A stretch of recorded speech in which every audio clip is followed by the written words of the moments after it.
အားလုံးပဲမင်္ဂလာပါကျွန်တော်တို့မေ24မှာကျွန်တော်တို့ဒီရက်တို့ပြိုင်ပွဲလေးရှိပါတယ်အဲ့ဒီအတွက်လည်းကျွန်တော်ဒီနေ့စနေလေးမနက်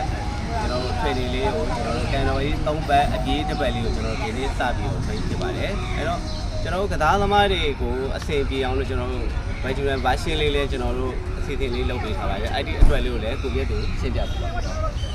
virtual version ဆိုတာကြတော့ကျွန်တော်တို့ပြိုင်တဲ့နေ့မှာတချို့မအားတဲ့လူတွေမလာနိုင်တဲ့သူတွေအတွက်လည်းဘယ်နေရာမဆို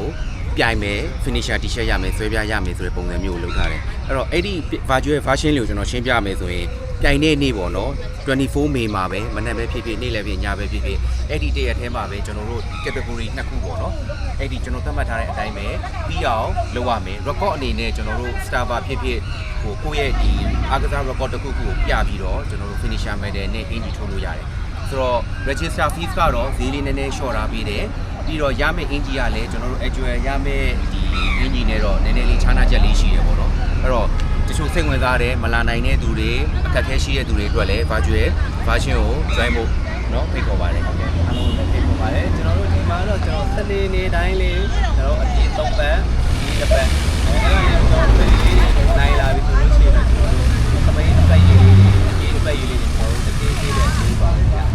ဒီနေ့ဆိုလဲ training ကပထမဆုံးပေါ့နော် group training လေးပေါ့ဖြစ်ပြီးတယ်အခုမှစပြီး major တွေပြီးတော့တချို့တော်တော်များများလာနေကြတယ်ဒီ dual training ဘယ်လိုလုပ်လို့ရမလဲဆိုတော့ဒီ sub training လုပ်တာတဲ့ဒီလိုမျိုးကျွန်တော် group training လုပ်တာကတော့ပုံစံပြတယ်လို့မြင်တာပဲပေါ့နော်ဆိုတော့ကျွန်တော်အပတ်တိုင်းကိုဒီလိုမျိုးလေးကျွန်တော် training တောက်လျှောက်လုပ်သွားလိုက်မယ်လေဟုတ်ကဲ့ကျွန်တော်အပတ်တိုင်းလေးပေါ့နော်ကျွန်တော်ဒီကစားသမားတွေလည်းဝင်ပြိုင်တဲ့အချိန်မှာဟိုဆိုင်ငယ်လေးကိုစောင်းလာအောင်ရှောင်းဆောင်လေးတို့လည်းတည်သွားတာပေါ့နော်ကျွန်တော်အခုလို training လေးတွေပေးရတဲ့အခါကျတော့